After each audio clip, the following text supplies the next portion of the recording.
Hey, do whatever you want, say whatever you want, but don't come to my house.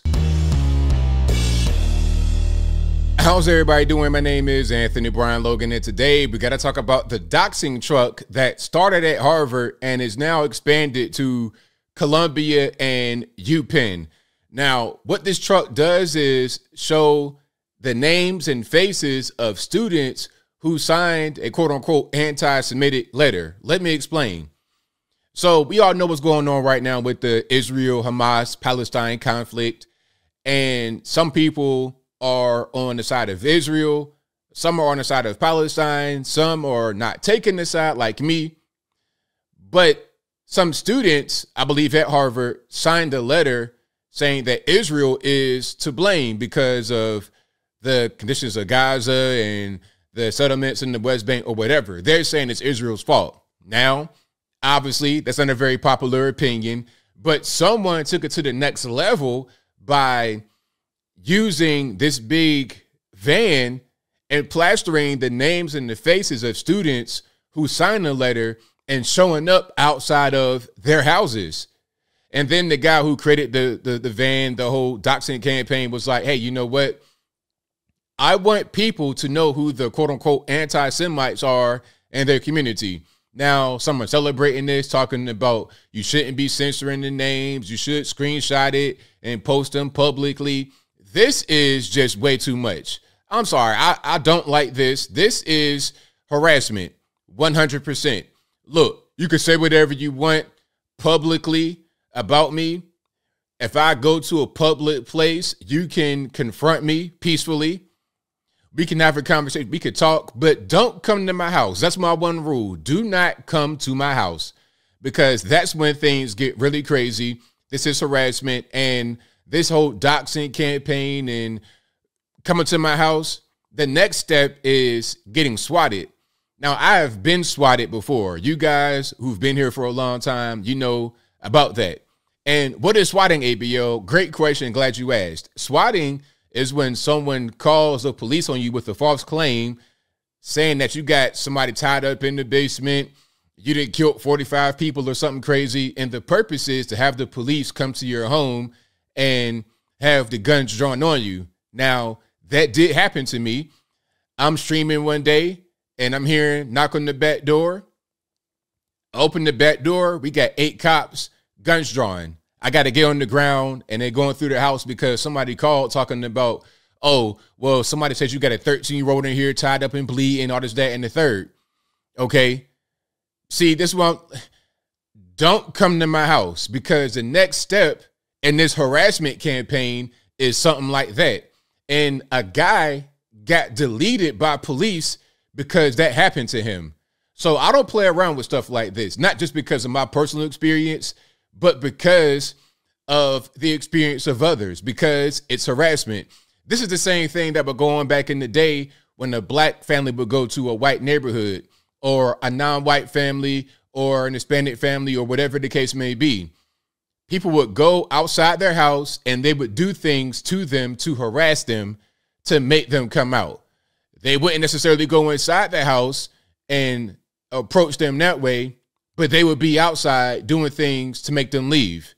And then sometimes it went to the next level where somebody went inside the house and they did something to them. But the precursor is the outside harassment with stuff like this. So I don't play around with that kind of thing. Now, let's get into this video here from the Hill. I want to see their reaction. They're going to react to what's going on with the whole dox truck. I don't like it. I think it's way over the top. My one rule is don't come to my house. Say whatever you want to say about me online. We could talk. Matter of fact, I got a call-in show twice a week. If you want to call me and you want to cuss me out and you want to have a debate, let's do it. You want to go on a podcast and have a debate, have a discussion, let's do it. You want to go on TV, debate, discussion, let's do it. But if you come to my house, you are treading in dangerous territory. I suggest you don't do it. I suggest you don't do it, and don't do it to anybody else. Now, let's hear what they got to say over on The Hill. And of course, I will link to the video and the article that is link to it. I'll link to it in the box below. The headline of the New York Post today, "Schooled on Hate," is the front page of the New York Post. And Bill Ackman is saying, look, if you're one of these students, I want to know who you are, because in the business world, we ain't going to hire you. I don't know when we lost the ability to have empathy for students who are learning, many of whom didn't even see the letter that they were signing on to. But this is not going to sit well in the aftermath for businesses. Now, I'm going to pause right here, because some people are going to just automatically go to the whole, you're anti-Semite, all this and that and the third. Listen, I don't care what these students signed off on. They could be Black Lives Matter supporters. They could be Israel supporters, Hamas supporters. I don't think that they should be harassed or put on a blacklist or have anyone go to their home because of their personal opinion. Okay, Black Lives Matter, this particular organization, many of them, not all, were actively involved with destroying black neighborhoods, taking the lives of young black men. A thing that I vehemently disagree with. But I'm not going to say that college students who support Black Lives Matter should get put on the blacklist or that anyone should go to their home.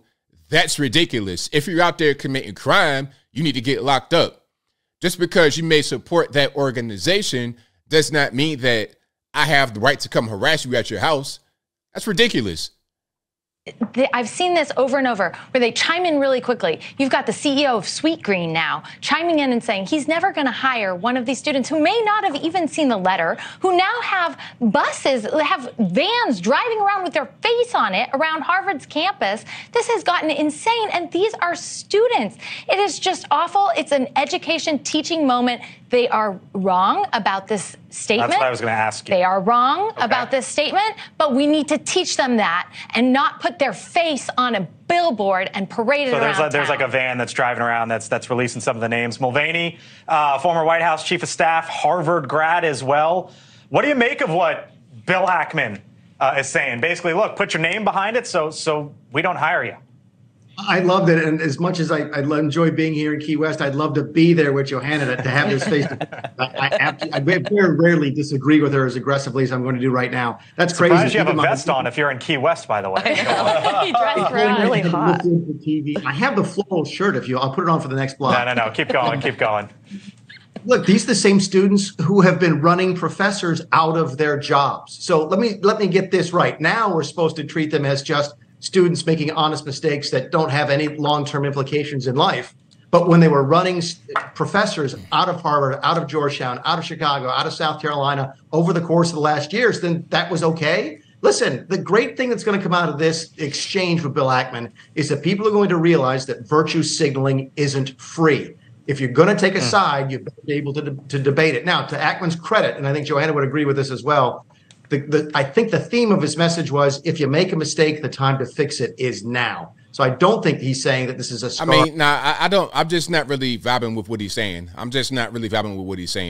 And if you are a professor allowing students to get you out of there, then what does that say about the education system? What does that say about the ability to have any kind of order and discipline and whatnot in the school system? This is a thing that had been brewing for a long time. We're talking about the conduct of students in the classroom. I think that's separate from their opinions about political matters. Are against you forever, but he is driving home that the stuff you do in college counts, and it should, and it hasn't for too long now. Virtue signaling isn't free, says Mick. Is that the takeaway here? Yeah, I mean, I completely agree with Mick. I think that if the students didn't read the letter, then shame on them. Then don't put your name on the letter. I mean, especially these kids grew up in the social media world where things go viral, and CEOs are able to make the decision of who they hire. And I also think that the president of Harvard should have come out a lot earlier saying that we don't support terrorist groups. Can I split the difference between Mick and Johanna? Because I think there's actually a little bit of golf there that I'm there on. Okay, let's see where he goes with it. Let's see if anybody has my point of view. I think the young lady right here kind of had it, but I think they're talking about separate issues, because one issue is students being put on the list because they signed a letter and then potential employers not wanting to hire them. And then there's also the issue of the the van roaming around campus and going to their houses, outing these people, these students, because they signed a letter, which opens the door for harassment. That's a little bit different. That's a lot different, actually, than an employer blacklist. I don't agree with either one, but the most important one is the van roaming around, because that right there can actually put somebody in danger, because it's like you're counteracting what they did with a harassment campaign. And harassment campaigns done publicly to people at their homes can result in violence. There's consequences for sure. Virtue signaling is not free, and these kids should learn that. If I was an employer looking at that statement, I'd have some super hard questions. I probably wouldn't bring that person in. And it was a terrible statement to make. You probably wouldn't. You said would not. Would not. Sorry, okay, would no. not. Let me be clear. But at the same time, I don't think billionaires and very wealthy, influential people need to go punch down on these kids. Let their future employers, let the folks at Harvard, let the people that are criticizing the letter take that and make that a real moment for them. But you don't need to punch down that hard. What happened to freedom of speech and the Republicans being against cancel culture? Well, yeah, what happened to that? Whatever happened to that? That's a great question. I guess, freedom of speech, cancel culture, I guess it only matters when it relates to a thing that you agree with. Me, I'm the same all the way around. Again, when Black Lives Matter was the talk of the town, I said, look, I don't have a problem with their protest as long as it's peaceful. Peaceful protests I'm cool with. But when it gets to the point of some violence and some danger, things of that nature, like, I don't know, burning neighborhoods down, tearing things apart, going to somebody's house and harassing them, that's where I draw the line. And I've been the same way for years. I'm not going to change now because it's about Israel. I don't care who it's about. Nobody is exempt from me being consistent, period. I think as Mick said, the folks who were the most aggressive at cancel culture now find themselves accountable for what they had to say. That seems to me closer to justice. But look, we've been through a bunch of years where the leaders of universities were afraid of their students. All right, I'm gonna pause it right there. They're not really, we got the general gist of what's happening. But yeah, the Doxxing truck, not a fan. Not just because I've been doxxed before and been swatted, not just because of my personal experience, but because it just makes no sense. This is harassment. And I don't think that if we want to advocate for free speech and we want to advocate for nonviolence, that we should advocate for harassment. That's what that is. Look, as I close, I'm going to just repeat myself. If we have a discussion in public, we're on the podcast, we're doing something like that, okay, cool. Whatever you want to say is whatever you want to say, and it's fine. But don't come to my house. I don't understand why that's such a thing that people can't wrap their heads around. Because when you come to somebody's house, that's harassment. And when you harass somebody, bad things can happen on both sides. And I think I'll leave that right there for now. And what say you? Do you support the doxing truck? Should they be able to come to your house if you say a thing that a person doesn't like, or you sign a letter? Whatever your thoughts are, let me know in the comments below. You guys know where I'm at. I'm all about freedom of speech, freedom of expression, but I'm not for the harassment campaign. Don't come to my house.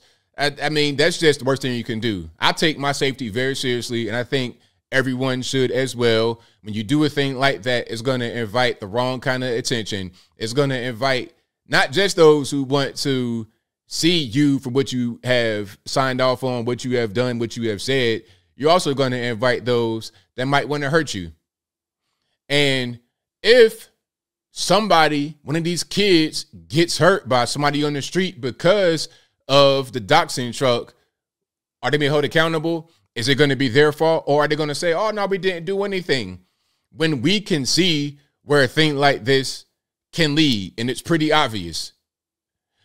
Whatever your thoughts are, please let me know in the comments below. And that's all I got to say for this video.